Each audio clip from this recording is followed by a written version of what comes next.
मुंबईतील सर्वात मोठं 3 फेऱ्याचं मैदान छत्रपती शिवाजी महाराज यांच्या जयंतीनिमित्त आणि सुरेश मामा उर्फ बालेमामा म्हात्रे यांच्या वाढदिवसानिमित्त भव्य दिव्य मुंबईमधील सर्वात मोठं 3 फेऱ्याचं मैदान 25 दिनांक मंगळवार फेब्रुवारी भव्य दिव्य असं आयोजन करण्यात आलेलं आहे।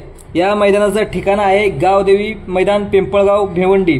तर तुम्हाला या मैदानाला जवळजवळ 1000 गाड्या नोंद झाल्या तर तुम्हाला थार गाडी किंवा थार गाडी दिली जाणार आहे। तर 1000 पेक्षा कमी गाडी नोंद झाल्या तर तुम्हाला क्यूट गाडी देण्यात जाणार आहे। तर थार गाडीची कमीत कमी 15 लाख रुपये किंमत आहे आणि क्यूट गाडीची किंमत कमी तुम्हाला 6 ते 7 लाख रुपये किंमत आहे। तर दुसरं पाहिलं तर द्वितीय क्रमांकाचं बक्षीस आहे ते म्हणजे बक्षीस बुलेट गाडी आहे। नंतर 3 क्रमांकाचं बक्षीस आहे जी आपली पल्सर बाईक आहे ती पल्सर बक्षीस आहे। नंतर चतुर्थ क्रमांकाचं बक्षीस आहे ते बक्षीस म्हणजे 50,000। नंतर 5व्या क्रमांकाचं आहे 40,000, 6व्या क्रमांकाचं आहे 30,000, 7व्या क्रमांकाला सुद्धा 30,000 आणि 8व्या क्रमांकाला सुद्धा 30,000 असे भरघोस अशी बक्षिसाची रक्कम ठेवण्यात आलेली आहे। तर या रक्कम ठेवल्यानंतर समालोचक या मैदानामध्ये कोणकोणते काम करणार हे आपण थोडक्यात पाहणार आहोत। तर समालोचनाचं काम ज्या समालोचकाने बैलगाडी क्षेत्रामध्ये एक बैलगाडी क्षेत्र वेगळ्या उंचीवर म्हणजे 7 समुद्रापर आपल्या त्यांच्या वाणीतून 7 समुद्रापर पार नेले तो म्हणजे समालोचक म्हणजे महाराष्ट्राचा बुलंद आवाज सुनील मोरे सरकार, त्याच्यासोबत असणारे विकास सर जगदाळे, त्याच्यासोबत असणारे बबलू देसाई, सातारवाला आद्या, सुरेश मामा फुलोरे, नंतर शार्दुल भोईर, शशिकांत केने हे सर्व लोक समालोचनाचं काम करणार आहेत।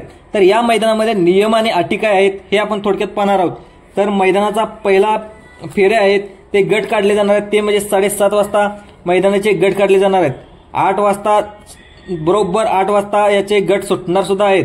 तर दुसरा नियम काय आहे 3 नंबरचा, ज्या बैलांना मारहाण नंतर टोचा काठी नंतर बैलाच्या शेपटीचा चावा घेतल्यास ती गाडी बाद केली जाणार आहे। तर 4थ्या क्रमांकाचा नियम काय आहे तो आपण ऑब्जेक्शन घेतो तो ऑब्जेक्शन म्हणजे 2 फेरे पळून यायच्या अगोदरच तुम्हाला ऑब्जेक्शन घ्यावे लागणार आहे। नाहीतर तुम्ही 2 फेरे पळून आल्यानंतर ऑब्जेक्शन घेतलं तर ते ऑब्जेक्शन फॉल ठरलं जाणार आहे। त्यामुळे तुम्ही ऑब्जेक्शन घ्यायचं असेल तर तुम्हाला 2 फेऱ्याच्या अगोदर म्हणजे तुमचं कोणत्याही गोष्टीमध्ये फेऱ्यामध्ये गाडी तुम्हाला बाद करायची असेल नंतर तुम्हाला ऑब्जेक्शन घ्यायचं असेल तर 2 फेरे पळायच्या अगोदरच तुम्हाला ऑब्जेक्शन घ्यावं लागणार आहे। तर दुसरं 5व्या क्रमांकाचा रूल आहे तो म्हणजे जो मैदानाचा फायनल हा नेमकं बरोबर 6 वाजता सुटणार आहे अशी माहिती आयोजकांनी दिलेली आहे। तर दुसरं पाहायला गेलं तर जे मैदान लोक पाहायला येणार आहेत ते मैदान स्वतःच्या जबाबदारीवर पाहावं लागणार आहे। कारण काय की कोणतेही त्याच्यावरती इजा झाल्यास तिथे मैदानामध्ये आल्याल तर कोणतेही मधील आयोजक जबाबदार नाहीत अशी माहिती त्यांनी स्वतः दिलेली आहे। तर दुसरं पाहायला गेलं तर या मैदानाला तुम्हाला नोंद कशी करायची तर तुम्हाला नोंद दिलेला अजय पवार हे नोंदणी क्रमांक हे गाड्या नोंदून घेतात त्याचा मोबाईल नंबर लिहून घ्या 7710889996। तर अनेक नंबर लिहून घ्या 7710889996 हा त्यांचा मोबाईल नंबर आहे। त्या मोबाईल नंबरवरती तुम्ही गाड्या सुद्धा नोंद करू शकता। तर या मैदानाचं लाईव्ह प्रक्षेपण केलं जातं GTC क्रिकेट हे युट्यूब चॅनल आहे त्या युट्यूब चॅनलवरती लाईव्ह प्रक्षेपण करणार जातं।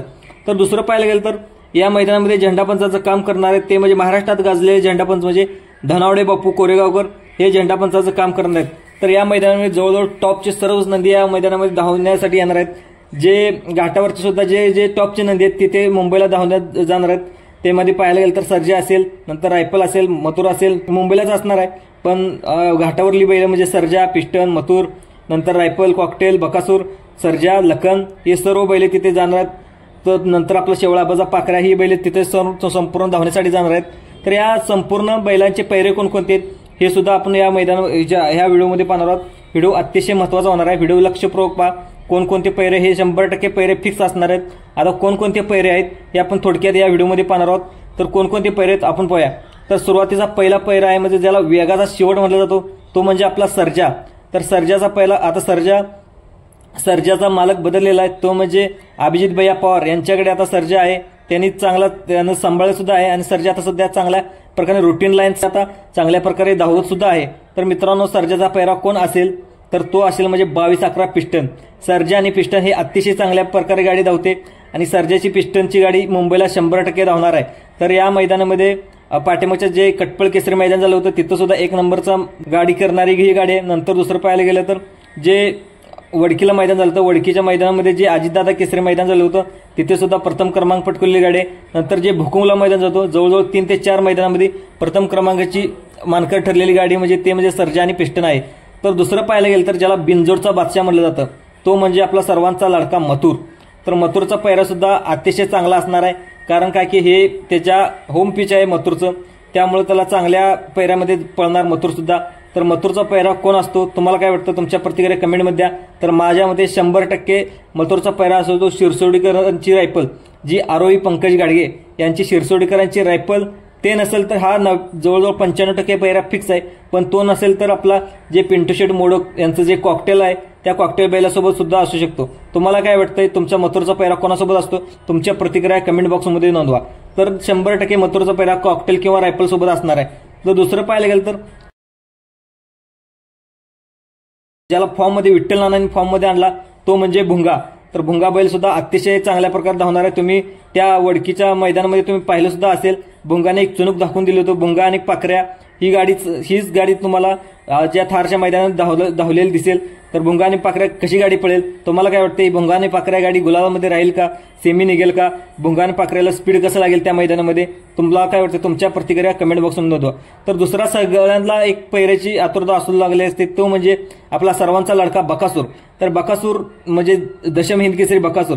तर दशम हिंद केसरीचा पैरा कोणासोबत असतो, कोणासोबत असावा, अनेक फॅन्सची इच्छा असते की टॉपच्या बैलासोबत आज थारचं मैदान म्हणल्यावर टॉपच्या पैरासोबत हा बकासूर असावा। तर बकासूर नेमका कोणासोबत असावा, तर 100% बकासूर सर्जेची तब्येत व्यवस्थित झाली तर बकासूर सर्जा जो घोटकरांचा सर्ज आहे ही गाडी 100% पळेल। पण सर्जाची तब्येत आता काहीशी आजारी असल्यामुळे बकासूरचा पैरा असतो तो म्हणजे छत्रपती संभाजीनगर एक्सप्रेस लखन बैलासोबत असू शकतो। तुम्हाला काय वाटतंय बकासूर आणि लखन आणि बकासूर आणि सर्जा ही गाडी कशी पळेल मुंबईच्या घाटामध्ये, आणि ही गाडी थारची मानकर होईल का, तुम्हाला काय वाटतं या थारच्या मैदानामध्ये कोण थार गाडीचा मानकर होईल, आज तुमच्या प्रतिक्रिया कमेंट बॉक्समध्ये नोंदवा। तर दुसरं पाहायला गेलं तर 81 रायफल घरणीकरांचा राजा, नंतर फुलोरे यांचा जो हेमंत शेठ फुलोरे यांचा जो हरण्या संपूर्ण बैल या मैदानामध्ये धावण्यासाठी येणार आहे। तर संपूर्ण महाराष्ट्रात कोणकोणती बैले या मैदानामध्ये धावणार आहेत तुम्हाला सुद्धा कमेंट बॉक्समध्ये नोंदवा। हा व्हिडिओ आवडल्यास जास्तीत जास्त लाईक करा, सबस्क्राईब करा आणि दुसऱ्या लोकांना सुद्धा शेअर करा। धन्यवाद।